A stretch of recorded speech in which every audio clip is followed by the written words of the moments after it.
భారత్ మాతాకి భారత్ మాతాకి జై శ్రీరామ్. ఏ మజా లేదన్న, కొంచెం సలవాటు ఉంటుంది, గరం ఉంటుంది, వస్తుంది. నటగారు బయలుదేరారు ఇప్పుడే. రెండు చేతులు ఎత్తాలన్న, దండం పెడతారు, రెండు చేతులు ఎత్తాలి. భారత్ మాతాకి భారత్ మాతాకి జై శ్రీరామ్ జై శ్రీరామ్. నరేంద్ర మోడీ గారి నాయకత్వం, అమిత్ షా గారి నాయకత్వం, జేపీ నడ్డా గారి నాయకత్వం, కిషన్ రెడ్డి గారి నాయకత్వం, భారత్ మాతాకి. కొంతమంది బయట వాగుతూ ఉంటారు ఆయన, బీజేపీ చల్లబడ్డదని. ఈ జోసు చూసినాక ఇంకొకసారి ఎవడన్నా బీజేపీ చల్లబడ్డదో తీసి చంపకుండా లోపల ఒక్కరు చంపడు ఇంకోసారి వాడని. అంటే బీజేపీ కార్యకర్తలు ఎప్పుడు చల్లబడ్డారన్న వాళ్ళు తెలియదు. ఎందుకంటే ఇప్పుడు బీఆర్ఎస్లో చూస్తాం మనం, బీఆర్ఎస్ వాళ్ళు ఎక్కడైనా ఒక్కడిగా పైన తూర్పు పాలిస్ లీడర్ ఇద్దరు హరీష్ రావు, కేటీఆర్ ఇద్దరు నలుగురు తప్ప ఎవరే ఉంటారు అలా. సరే అంతకుముందు వాళ్ళే ఉంటారు, ఇప్పుడు వాళ్ళే కనబడతారు, ఇంకెవరు కనబడారు అనుకో. ఇది కనబడాల్సిన వ్యక్తి ఫామ్ అవుతా తాగి మంచిగా రెస్ట్ తీసుకుంటాను ఆయన. వాళ్ళు అలుగు కనబడతారు. క్యాడర్ బీఆర్ఎస్కి ఎక్కడ క్యాడర్ లేదు. ఎందుకు వస్తలేదు క్యాడర్ అంటే, మా మీద కేసులు అవుతాయి, మేము మొన్న ఎప్పుడు పైరుల కోసం ఏదో బీఆర్ఎస్ పార్టీలో, మా బీఆర్ఎస్ పార్టీ ఎందుకో పార్టీకి సిద్ధాంతం లేదు, దానికి ఒక నాయకుడు ఎవరిని పట్టించుకోడు, ప్రజలను పట్టించుకోడు, కార్యకర్తలను పట్టించుకోడు అని చెప్పి బీఆర్ఎస్ క్యాడర్ ఎవ్వరు బయటకు వస్తలేరు. ఇక కాంగ్రెస్లో క్యాడర్ లేదు. రేవంత్ రెడ్డి ముఖ్యమంత్రి ఎట్లయినా మన వల్ల ఏంటన్నా, మన వల్ల మనం కొట్లాడితే ముఖ్యమంత్రి ఆయన అయ్యాడు. ఎప్పుడన్నా రేవంత్ రెడ్డి ఎప్పుడన్నా రైతు ఉద్యమాలు చేసిండా, విద్యార్థి ఉద్యమాలు చేసిండా, నిరుద్యోగుల కోసం కొట్లాడిండా, రైతుల కోసం కొట్లాడిండా, మహిళల కోసం కొట్లాడిండా, ఎప్పుడైనా సనాతన ధర్మం కోసం కొట్లాడిండా? మరి ఏమన్నా కేసు రేవంత్ రెడ్డి మీద కేసు లేదంటే ఒకటే కేసు, ఒకటి కేసు అయింది. జైలుకి పోయినా అంటే దానిలో జైలుకి పోయాడు. కానీ ఈరోజు తెలంగాణ రాష్ట్రంలో 5 సంవత్సరాల కాలంలో ఈ తెలంగాణ రాష్ట్రంలో ఒక్కొక్క భారతీయ జనతా పార్టీ కార్యకర్త మీద 20, 30, 40, 50 కేసులు ఉన్నప్పుడు కూడా ఏ భారతీయ జనతా పార్టీ కార్యకర్త కానీ, ఏ భారతీయ జనతా పార్టీ నాయకుడు కానీ ఎత్తిన కాషాయ జెండర్ కానీ, కమలపు జెండర్ కానీ, భారత్ మాతాకి జై నినాదాన్ని కానీ, జై శ్రీరామ్ నినాది కానీ, నరేంద్ర మోడీ నాయకత్వం వర్ధిల్ల నినాది కానీ ఏ రోజు విడిచిన పాపన పోలేదన్నా. అది భారతీయ జనతా పార్టీ క్యాడర్కు, కాంగ్రెస్ బీఆర్ఎస్ పార్టీ క్యాడర్కు ఉన్న తేడా అన్న. ఈరోజు ఇప్పటికిప్పుడు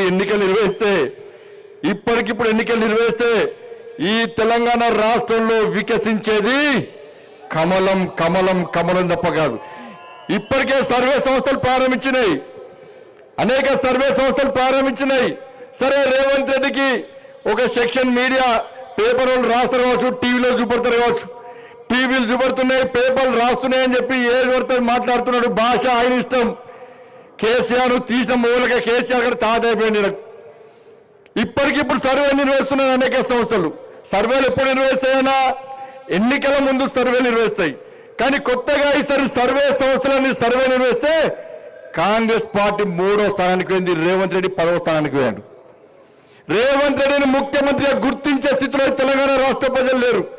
రేవంత్ రెడ్డి వ్యవహారాలు చూసి, రేవంత్ రెడ్డి భాష చూసి, రేవంత్ రెడ్డి మాటలు చూసి, రేవంత్ రెడ్డి నడవడిక చూసి రేవంత్ రెడ్డిని ముఖ్యమంత్రిగా గుర్తించే స్థితిలో తెలంగాణ సమాజం లేదు. ఇలా ఇచ్చిన 6 గ్యారెంటీలు 420 హామీలన్నీ మొత్తం సర్వనాశం చేశారు. ఏం హామీలు వచ్చినా ఏమనంటే ఉచిత బస్సు అంటున్నారు, 200 యూనిట్ల కరెంట్ అంటున్నారు, ఉచిత గ్యాస్ అంటే గ్యాస్ ఎవరికి ఇచ్చారు, రేషన్ కార్డులకి గ్యాస్ ఇచ్చారు, కరెంటు అందరికి ఫ్రీ ఇస్తారా అంటే 200 యూనిట్లు కూడా కరెంటు ఫ్రీ అట. ఆర్టీసీ బస్సు అంటే బస్సులు మొత్తం పనిచేసారు, మళ్ళీ దానిలో కొరికలు పెట్టిరు. అలా ఇవాళ మేము అడుగుతున్నాం ఈ వేదిక సాక్షిగా, ఇలా కిషన్ రెడ్డి గారి నేతృత్వంలో ఇంత పెద్ద భారీ బహిరంగ సభ నిర్వహించడం. ఈ వేదిక పెట్టిన తర్వాత కాంగ్రెస్ పార్టీలు భారతీయ జనతా పార్టీ విమర్శ చేస్తున్నారు. మీ విమర్శలను పట్టించుకోం. ఈ వేదిక సాక్షిగా మేము అడిగే ప్రశ్నలకు మీరు సమాధానం చెప్పండి. మీ లోపల నియతుంటే, నిజాయితీ ఉంటే మీరు మీ సోనియా గాంధీ మీద ఒట్టు పెట్టారు, సోనియా గాంధీ సంతకంతో లెటర్ రాశారు, ఈ దేవుని మీద ఒట్టు, ఖురాన్ మీద ఒట్టు పెట్టారు, బైబిల్ మీద ఒట్టు పెట్టారు, భగవద్గీత మీద ఒట్టు పెట్టారు, నానా ప్రమాణాలు వేసారు. వల్ల మేము చేసే సవాలు మేము చెప్పిన మాటలు సమాధానం చెప్పండి. చలో రైతుల విషయంలో రైతులను మోసం చేసింది వాస్తవం కాదా? రేవంత్ రెడ్డి సర్కార్ చెప్పాలి. ఇలా రుణమాఫీ చేస్తున్నారు, 2 లక్షల రుణమాఫీ చేస్తున్నారు. సాక్షాత్తు వ్యవసాయ శాఖ మంత్రి ప్రకటన చేసిండు. ఇంకా 22 లక్షల మందికి రుణమాఫీ చేయాలని చెప్పి సాక్షాత్తు వ్యవసాయ శాఖ మంత్రి ప్రకటన ఇస్తే రేవంత్ రెడ్డి మాత్రం రుణమాఫీ చేస్తాం అందరికీ అని చెప్పి రేవంత్ రెడ్డి సర్కార్ చెప్తున్నారు. ఇలా రైతు కూలీలకు 12,000 రూపాయలు ఇస్తున్నారు. ఎంతమంది రైతు కూలీలకు 12,000 రూపాయలు ఇచ్చిన రేవంత్ రెడ్డి సర్కార్ చెప్పాలి. 15,000 రూపాయలు రైతు భరోసా ఇస్తున్నారు. ఎంతమందికి రైతు భరోసా ఇచ్చిన రేవంత్ రెడ్డి సర్కార్ చెప్పాలి. ఇలా అన్ని పంటలకు 500 రూపాయలు బోనస్ ఇస్తామని చెప్పి కేవలం సన్నాలకు మాత్రమే 500 రూపాయలు బోనస్ ఇస్తామని చెప్పి రైతులను మోసం చేసింది వాస్తవమా కాదా? రేవంత్ రెడ్డి సర్కార్ చెప్పాలి. తరుగు తాలు తేమ లేకుండా పండించిన ప్రతి పంట గింజ కొంటామన్నారు. తరుగు పేరుతోని తాలు పేరుతోని వాళ్ళు రైతులను ఏ విధంగా మోసం చేస్తున్నారో రేవంత్ రెడ్డి సర్కార్ చెప్పాలి. ఆడతామని ఆడిస్తాం బిడ్డ. రేవంత్ రెడ్డి నేను ఇష్టపెట్టే ప్రసక్తి లేదు. సంక్రాంతికి నీకు డెడ్ లైన్, సంక్రాంతికి డెడ్ లైన్. ఈ వేదిక సాక్షిగా మనం చెప్తున్నాం, ఈ వేదిక సాక్షిగా చెప్తున్నాం. మనమంటే గంగిరెద్దులో కదా భారతీయ జనతా పార్టీలు అచ్చొచ్చిన ఆంబొత్తులుగా తెలంగాణ రాష్ట్రం దోచుకుంటే దొంగలు మీ కాంగ్రెస్లు. అదే మీ గంగిరెద్దులు వాళ్ళందరూ అలా మీరు అంటున్నారు. Sankranti deadline Revanth Reddy. సంక్రాంతి తర్వాత ఏ ఒక్క కాంగ్రెస్ పార్టీ నాయకుని రోడ్ల మీద తిరగడం, ప్రతి గల్లీలో పరిశీలిస్తాం, ప్రతి వీధిలో పరిశీలిస్తాం, ప్రతి గ్రామంలో పరిశీలిస్తాం, ప్రతి మండలంలో పరిశీలిస్తాం. రైతులకు ఇచ్చిన హామీలను నెరవేర్చాల్సిన బాధ్యత నీది. లేకుంటే గ్రామ పంచాయతీ ఎన్నికల్లో కానీ రాబోయే ఎన్నికల్లో నీకు గుణపాఠం చెప్పడానికి తెలంగాణ రాష్ట్ర ప్రజలు సిద్ధంగా ఉన్న విషయాన్ని గుర్తుంచుకోవాలి. మహిళలను మోసం చేశారు. పెళ్ళైతే తులం బంగారం అన్నారు. ఎంతమందికి తులం బంగారం ఇచ్చారు? ఇంటికి వచ్చిన కోడలకు 2,500 రూపాయలు ఇస్తారు. ఎంతమంది కోడలకు ఇచ్చారు? అవ్వ తాతలకు, అత్తలకు, మామలకు 4,000 రూపాయలు ఆసరా పెన్షన్ ఇస్తున్నారు. ఎంతమందికి ఇచ్చారు? ఇలా స్కూటీలు ఇస్తున్నారు, యువతకు స్కూటీలు ఇస్తున్నారు. ఎంతమంది స్కూటీలు ఇచ్చారో ఒక్కసారి తెలంగాణ మహిళా సమాజం ఆలోచించాలి. ఇలా అమ్మలక్కలందరూ కూడా, అవ్వలు తాతమ్మలందరూ కూడా టీవీల దగ్గర చూస్తున్నారు. ఈ 100 రోజుల పాలన అని చెప్పి, ఈ సంవత్సర పాలన అని చెప్పి విజయోత్సవం చేసుకుంటారు. కనీసం ఇప్పుడైనా ఆసరా పెన్షన్లు ఇస్తారా? మాకు తులం బంగారం ఇస్తారా? మాకు స్కూటీలు ఇస్తారా అని చెప్పి 2,500 రూపాయలు ఇస్తారా అని చెప్పి అమ్మలక్కరు, అవ్వలు, తాతలందరూ కూడా కళ్ళలో కొవ్వొత్తులు లెక్క పెట్టుకొని చూస్తున్నారు కదా. కానీ దాని గురించి రేవంత్ రెడ్డి సర్కారు మాట్లాడుతున్నారు. ఇదే సర్వనగర్ స్టేజ్ నుంచి ఇలా యూత్ డిక్లరేషన్ ఇచ్చారు. ఇవాళ 2 లక్షల ఉద్యోగాలు భర్తీ చేస్తున్నారు. 55,000 ఉద్యోగాలు ఇస్తామంటుంటే రేవంత్ రెడ్డి అంటారు. పెద్దపల్లి పోయినట్టున్నాయి. ఇలా నోరు వేస్తారు రేవంత్ రెడ్డి అబద్ధాలే, నోరు వేస్తారు రేవంత్ రెడ్డి అబద్ధాలే. అరే టీఎస్పీఎస్సీ చైర్మన్ నిన్న కాక మొన్న చెప్పాడు. టీఎస్పీఎస్సీ చైర్మన్ ఆయన దిగిపోగా చెప్పాడు, మేము కేవలం 13,000 ఉద్యోగాలకు మాత్రమే నోటిఫికేషన్ ఇస్తామని చెప్పి సాక్షాత్తు టీఎస్పీఎస్సీ చైర్మన్ చెప్తే రేవంత్ రెడ్డి మాత్రం 55,000 ఉద్యోగాలు ఇస్తామని చెప్తున్నాడు. ఏ దేశంలో ఇచ్చినా, బంగ్లాదేశ్ ఇచ్చినా, పాకిస్తాన్లో ఇచ్చిన ఉద్యోగాలు చెప్పండి. టీఎస్పీఎస్సీ చైర్మన్ చెప్తున్నాడు 13,000 ఉద్యోగాలు ఇస్తామని చెప్పి. నువ్వు డిఎస్సీ పెట్టినా కావచ్చు, డిఎస్సీ 12,000 మొత్తంగా తిప్పి కొడితే ఒక 23,000 మందికి ఉద్యోగాలు ఇచ్చి ఇలా 55,000 మందికి ఉద్యోగాలు ఇస్తా అని చెప్పి మోడీ సర్కారు ఎన్ని వేల ఉద్యోగాలు 10 లక్షల మందికి ఉద్యోగాలు ఇచ్చే ఘనత నరేంద్ర మోడీ ప్రభుత్వాన్ని. రోజ్గార్ మేళా పేరుతోని దేశవ్యాప్తంగా కేంద్ర ప్రభుత్వ ఉద్యోగాలు ఇచ్చే ఘనత నరేంద్ర మోడీ ప్రభుత్వాన్ని.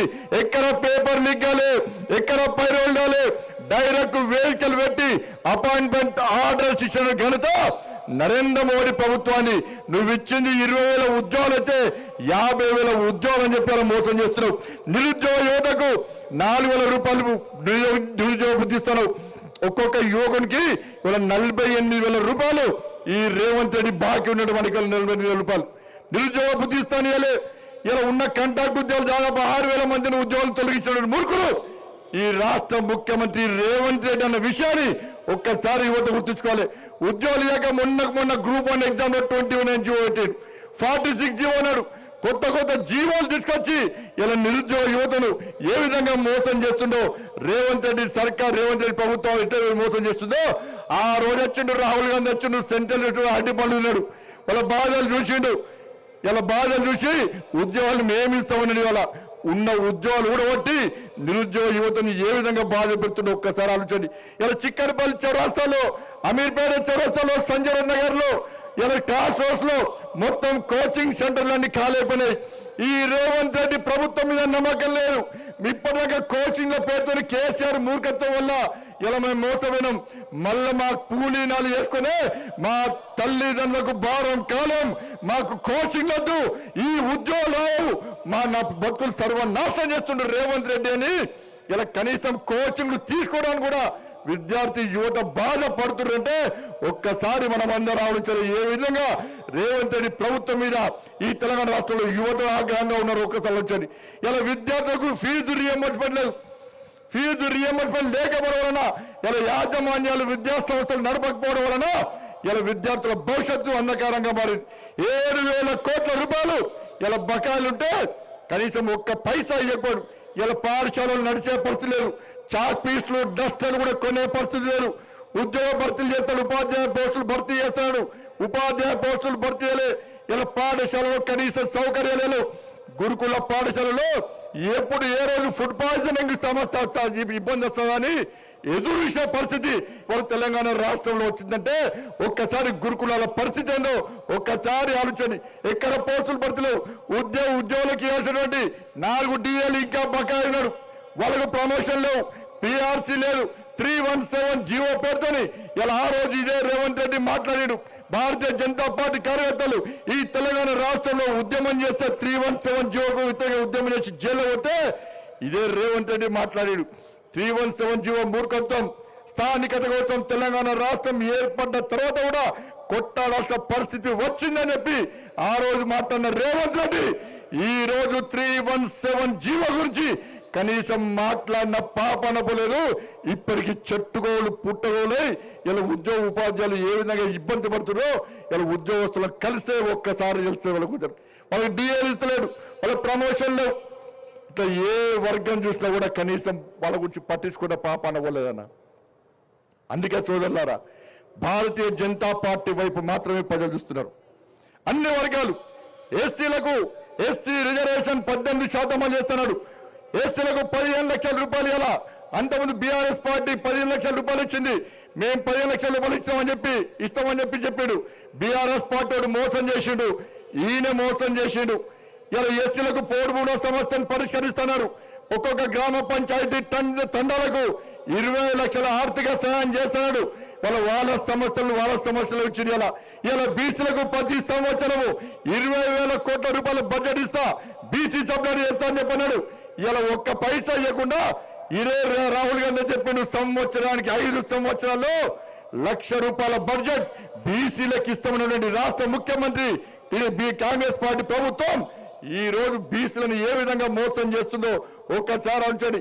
కేవలం ఒక వర్గానికి కొమ్ముగాయడం, ఒక వర్గం యొక్క ఓట్ల కోసం మళ్ళా తిరిగి ఎంఐ పార్టీ సంకల్పం వచ్చి ఎంఐ పార్టీ మద్దతు కూడగొట్టడానికి ఇలా కాంగ్రెస్ పార్టీ ఏ విధంగా ప్రయత్నం చేస్తుందో ఒక్కసారి ఆలోచించండి. అందుకే వేదికగా అప్పీల్ చేస్తున్నాం. స్థానిక సంస్థల ఎన్నికలు కానీ, కార్పొరేషన్ ఎన్నికలు కానీ భారతీయ జనతా పార్టీకి మద్దతు ఇవ్వండి. సర్పంచులను అప్పీల్ చేస్తున్నా, మాజీ సర్పంచులను అప్పీల్ చేస్తున్నా. మీ బతుకులు నాశనం చేసింది బీఆర్ఎస్ పార్టీ, మీ బతుకులను ఇంకా నాశనం చేస్తున్నది కాంగ్రెస్ పార్టీ. స్థానిక సంస్థల ఎన్నికల్లో మాకు మద్దతు ఇవ్వండి. గుండె మీద చేసుకుని గ్రామ పంచాయతీలు అభివృద్ధి చెంది అంటే అది కేవలం నరేంద్ర మోడీ గారి ప్రభుత్వం ఇచ్చిన నిధుల వల్ల విషయం వాస్తవమా కాదా అని మాజీ సర్పంచ్ ఆలోచించండి. మీ బతుకులు నాశనం కావడానికి కారణం బీఆర్ఎస్ కాంగ్రెస్ పార్టీలు. అందుకే మాకు మద్దతు ఇవ్వండి. మళ్ళీ ఎత్తున GHMC ఎన్నికలు రాబోతున్నాయి. నేను చెప్తున్నా అందరూ ఇలా మీరందరూ కూడా హైదరాబాద్ ప్రాంతానికి, భాగ్యనగర్ ప్రాంతానికి సంబంధించిన ప్రజలు ఎట్టి పరిస్థితుల్లో ఈ భాగ్యనగర్ గడ్డ మీద GHMC ఎన్నికల్లో కాషాయపు జెండా రెప్పరెప్పలాడించడం ఖాయం. అందరు భరోసా ఉండండి. ఇక్కడ ఉన్న నాయకులం అందరం కలిసి మీకు చెప్తున్నాం, అందరితో చెప్తున్నాం. మీరు గల్లీ రండి. కాంగ్రెస్ పార్టీ ప్రజా వ్యతిరేక విధానాలను మీరు ప్రజలకు వివరించండి. మర్చిపోతున్నా భాగ్యనగర్ ప్రజలు, ముత్యాలమ్మ గుడి మీద దాడి జరిగిన సంఘటన భాగ్యనగర్ ప్రజలు మర్చిపోరన్నా. రక్షాపురంలో దేవాలయం మీద దాడి జరిగిన సంఘటనను హిందువులు మర్చిపోరన్నా. అరే శంషాబాద్లో నవగ్రహాల గుడి మీద దాడి జరిగిన సంఘటనను ఈ భాగ్యనగర్లోని హిందూ సమాజం మర్చిపోదన్నా. పగ తీసుకోవడానికి భాగ్యనగర్ ప్రజలు సిద్ధంగా ఉన్నారన్నా. ఎప్పుడు ఎన్నికలు వస్తాయరా జిహెచ్ఎంసీ ఎన్నికలు? ఈ కాంగ్రెస్ పార్టీకి, ఎంఏ పార్టీకి, బీఆర్ఎస్ పార్టీకి గుణపడని చెప్పాలి. పోయినసారి 48 సీట్లు ఇచ్చినాం, ఈసారి మేయర్ పదవి ఎట్టి పరిస్థితుల్లో భారతీయ జనతా పార్టీకి ఇవ్వాల్సిందే, ఇచ్చి తీరాల్సిందే. ఈ భాగ్యనగరం అభివృద్ధి చెందాలంటే ఇవన్ జాగిరన్నా హైదరాబాద్, మన జాగిరన్నా హైదరాబాద్. ఈ హైదరాబాద్ అభివృద్ధి జరిగేది మోడీ గారి పైసలన్నా, మన పైసలన్నా హైదరాబాద్ జరిగేది. వీళ్ళు అయ్యా జాగిరి, వీళ్ళు తాత జాగిరి అన్నట్టు ఒక వర్గాన్ని కొమ్ముగాస్తూ వాళ్ళకే అందిస్తే ఎట్లా చూస్తూ కూర్చుంటామన్నా? ఏడవైనా వివక్షతనే అన్నా, ఏడవైనా ఇదే పరిస్థితి. ఇవాళ బంగ్లాదేశ్లో హిందువుల మీద, హిందూ దేవాలయం మీద దాడులు జరుగుతున్నాయన్న బంగ్లాదేశ్లో. భాగ్యనగర్లో హిందూ దేవాలయం మీద దాడులు జరుగుతున్నాయి. రాబోయే రోజుల్లో భాగ్యనగర్ బంగ్లాదేశ్గా మార్చడానికి ఇలా కాంగ్రెస్ పార్టీ ఎన్నికల కోసం ప్రయత్నం చేస్తున్న భాగ్యనగర్ బంగ్లాదేశ్గా మార్చాం. భాగ్యనగర్ను, భాగ్యనగరాన్ని అభివృద్ధి చెందిన భాగ్యనగరంగా ఉంచే బాధ్యత ఇలా ప్రతి భారతీయ జనతా పార్టీ కార్యకర్తల విషయాన్ని ఈ సందర్భంగా ఈ భాగ్యనగర్ ప్రజలకు అప్పగిస్తున్నాం. ఈ ప్రభుత్వానికి చిత్తశుద్ధి లేదు వల్ల ఈ తెలంగాణ రాష్ట్రంలో అభివృద్ధి జరుగుతుందంటే, భాగ్యనగర్తో పాటు తెలంగాణ రాష్ట్రం అభివృద్ధి జరుగుతుందంటే అది కేవలం మన పైసలే. ఏమిచ్చిండు మోడీ గారు? ఏం పైసలు ఇచ్చిండు కిషన్ రెడ్డి గారు? బండి సంజయ్ అంటే మూట సంఖ్యలు మూట పెట్టుకుని వస్తుంది నీకు వచ్చిస్తావు, నీకు భాగ్యనగర్ వచ్చి. నువ్వేం చేస్తావు మరి? నువ్వేం చేస్తావు తెలంగాణ రాష్ట్రంలో? మళ్ళీ ఏం చేస్తావంటే ఉచిత కరెంటు, ఉచిత గ్యాసు, ఉచిత బస్సు. ఏమంటే ఈ మూడులపై ఏం చేయలే. మేం చేస్తాం. ఈ తెలంగాణ రాష్ట్రంలో గ్రామాల్లో, గ్రామ పంచాయతీలో గ్రామీణ సడక్ యోజన కింద రోడ్లేంచింది నరేంద్ర మోడీ ప్రభుత్వం. సిఆర్ఎఫ్ నిధులతో రోడ్లేంచింది నరేంద్ర మోడీ ప్రభుత్వం. నేషనల్ హైవే రోడ్లేంచింది నరేంద్ర మోడీ ప్రభుత్వం. రైల్వేస్ ఇచ్చింది నరేంద్ర మోడీ ప్రభుత్వం. గరీబ్ కళ్యాణ్ అన్న యోజన కింద ఉచిత రేషన్ బియ్యం ఇస్తుంది నరేంద్ర మోడీ ప్రభుత్వం. రోజ్గార్ మేళా పేరుతోని యువకులకు ఉద్యోగాలు ఇస్తుంది నరేంద్ర మోడీ ప్రభుత్వం. ఆర్థిక సంఘం నిలిచింది నరేంద్ర మోడీ ప్రభుత్వం. ఉచిత గ్యాస్ ఇచ్చింది నరేంద్ర మోడీ ప్రభుత్వం. రైతు వేదికలను, శ్మశాన వాటికలు కట్టించింది నరేంద్ర మోడీ ప్రభుత్వం. ఇలా చెప్పుకుంటూ పోతే లైట్లు పెట్టింది, మోర్లు కట్టింది. ప్రతి కూడా చివరకు రైతులు పండించిన ప్రతి గింజ కొనేది కూడా నరేంద్ర మోడీ ప్రభుత్వం అన్న విషయాన్ని రేవంత్ రెడ్డి సర్కార్ గుర్తుంచుకోవాలి. ఇచ్చే పైసలు మావి, ఇచ్చే పైసలు కేంద్రాన్ని. ఇలా కనీసం ఎక్కడ కూడా మోడీ గారి ఫోటో పెట్టకుండా, మోడీ గారి పేరు లేకుండా, కేంద్ర ప్రభుత్వం పేరు లేకుండా ఇంద్రమ్మ పేరుతోని రాజీవ్ గాంధీ పేరుతోని ఇవాళ ఏ విధంగా మోసం చేస్తున్నా ఆలోచించండి. ఇవాళ ఏడగట్టుడు రేవంత్ రెడ్డి వచ్చి సంవత్సరం కాలే, రేవంత్ రెడ్డి సంవత్సరం కాలే, ఇంద్రమ్మ ఇల్లు ఇస్తాడట. ఏడగచ్చినా ఇంద్రమ్మ ఇల్లు నువ్వు సంవత్సరం లోపల ఎవరి దిగచ్చి కట్టించు ఇంద్రమ్మ ఇల్లు? ఇల్లు ఎవరి అవి? ఇల్లు ఎవరి? ఎస్, ఇల్లు నరేంద్ర మోడీ ప్రభుత్వాన్ని. నరేంద్ర మోడీ ప్రధానమంత్రి ఆవాస్ యోజన కింద మేము గత ప్రభుత్వం హయాంలో బీఆర్ఎస్ పార్టీ ప్రభుత్వం నడిచే సమయంలో నరేంద్ర మోడీ గారి ప్రభుత్వం ఇల్లు ఇస్తే ఈయన సంవత్సరం రాలే, పోటీ ఆడిన సంవత్సరాలే, సంవత్సరం లోపల ఇల్లు కట్టించినట, ఇంద్రమ్మ కమిటీలు వేస్తాడట, ఇల్లు ఇస్తాడట. ఏదో తట్టమోస్తావా నువ్వు? బేస్మెంట్ పెట్టినావా నువ్వు? ముగ్గు వస్తావా? ఏమన్నా ఏం చేస్తావన్నా? ఇల్లు మనవి అలా ఇంద్రమ్మ పేరుతో మోసం చేసే ప్రయత్నం చేస్తాడు. అడ్డుకోండన్నా. ఏడ ఇంద్రమ్మ ఇల్లు ఇస్తే కూడా పక్కా మీరు పోండి, అక్కడ మోడీ గారు ఫోటో పెట్టండి. ఇది నీ అయ్యే జాగిరి ఆవిడబెట్టి నీ తాత జగరాది. ఇది నరేంద్ర మోడీ ఈ కేంద్ర ప్రభుత్వం ఇచ్చిన ఇండ్లు అని చెప్పి బాధ్యత చెప్పాలన్న. పేపర్ వాళ్ళు రాస్తారా, టీవీలు చూపడతారా మాకు సంబంధం లేదు. కానీ గల్లీలో కొట్టాల్సిన బాధ్యత మనది, గల్లీలో కొట్టాల్సిన బాధ్యత మనది. ఈ రేవంత్ రెడ్డి సర్కారుకు చిత్తశుద్ధి లేదు. ఇలా అన్ని వ్యవస్థలు మొత్తం సర్వనాశనం చేశాడు. ఇలా అర్బన్ నక్సల్ చేతిలో ఇలా కీలు బొమ్మగా మారిండు ఈ రేవంత్ రెడ్డి. విద్యా కమిషన్ లో కానీ అనేక నామినేటెడ్ పోస్టుల్లో ఇలా అర్బన్ నక్సల్స్ భావజాలం ఉన్న వ్యక్తులను తీసుకొచ్చి వాళ్లకు నామినేటెడ్ పోస్ట్ ఇచ్చిన మంత్రివర్గంలో సగం మంది అర్బన్ నక్సల్స్ భావజాలం ఉన్నోళ్ళే. ఇలా ఏ విధంగా అవుతుంది? అరే భారతీయ జనతా పార్టీ ఈ తెలంగాణ రాష్ట్రంలో ప్రతి యువకుని ఛత్రపతి శివాజీ మహారాజ్ లాగా చేయాలి. ఒక బాబాసాహెబ్ అంబేద్కర్ లాగా వేయాలి, ఒక స్వామి వివేకానంద లాగా వేయాలి, ఒక వీర సావర్కర్ లాగా వేయాలి, ఒక సర్దార్ పటేల్ లాగా చేయాలని చెప్పి భారతీయ జనతా పార్టీ ఈ తెలంగాణ రాష్ట్రంలో సర్కార్ రావాలని చూస్తే సర్కార్లోకి వచ్చిన అధికారంలోకి వచ్చిన రేవంత్ రెడ్డి సర్కార్ అర్బన్ నక్సల్స్ చేతిలో కీలుబొమ్మగా మారి వాళ్ళు రాబోయే రోజుల్లో ఈ తెలంగాణలో యువతను నక్సల్స్ గా మార్చే ప్రయత్నం చేస్తుందంటే తెలంగాణ సమాజం ఆలోచించాలి. మీరు స్వామి వివేకానంద, ఛత్రపతి శివాజీ, సర్దార్ పటేల్, బాబాసాహెబ్ అంబేద్కర్, జ్యోతిరావు పూలే అనుకుంటున్నారా లేకపోతే అర్బన్ నక్సల్స్ గా మారాలనుకుంటున్నారా? తెలంగాణ సమాజం ఒక్కసారి అంచాలి. ఏడా ఆ ప్రభుత్వానికి ఈ ప్రభుత్వానికి తేడా లేదు. బీఆర్ఎస్ పార్టీ ప్రభుత్వంలో ఇదే పరిస్థితి. బీఆర్ఎస్ పార్టీ ప్రభుత్వంలో ఎవరైతే కొంతమంది అధికారులు ఇలా అడ్డగోలుగా పైసలు సంపాదించి కేసీఆర్ కుటుంబానికి మూటా ముళ్ళాపై చెప్పినో అదే అధికారులు ఇలా ప్రధాన పోస్టుల్లో బీఆర్ఎస్ కాంగ్రెస్ పార్టీలో పనిచేస్తున్నారు. ఏ అధికారి మీద చర్యలు? బీఆర్ఎస్ కాంగ్రెస్ ఒకటే. ఇలా కాళేశ్వరం మీద కేసు లేదు, ఫోన్ ట్యాపింగ్ మీద కేసు లేదు, ఫామ్ హౌస్ కేసు మీద కేసు లేదు, దౌడు మీద కేసు లేదు, గొల్ల స్కామ్, బర్ల స్కామ్ మీద కేసులు లేవు. ఇలా కేటీఆర్ అరెస్ట్ చేస్తున్నారు, కేసీఆర్ అరెస్ట్ చేస్తున్నాడు. అరెస్ట్ చేస్తానంటే కేసీఆర్ ఢిల్లీ పోతున్నాడు, కాంగ్రెస్ వాళ్ళకి పైసలు ఇస్తున్నాడు, రేవంత్ రెడ్డి కుటుంబానికి రేవంత్ రెడ్డి పైసలు ఇస్తున్నాడు అన్న. వీళ్ళిద్దరు ఒకటే అన్న బీఆర్ఎస్ కాంగ్రెస్.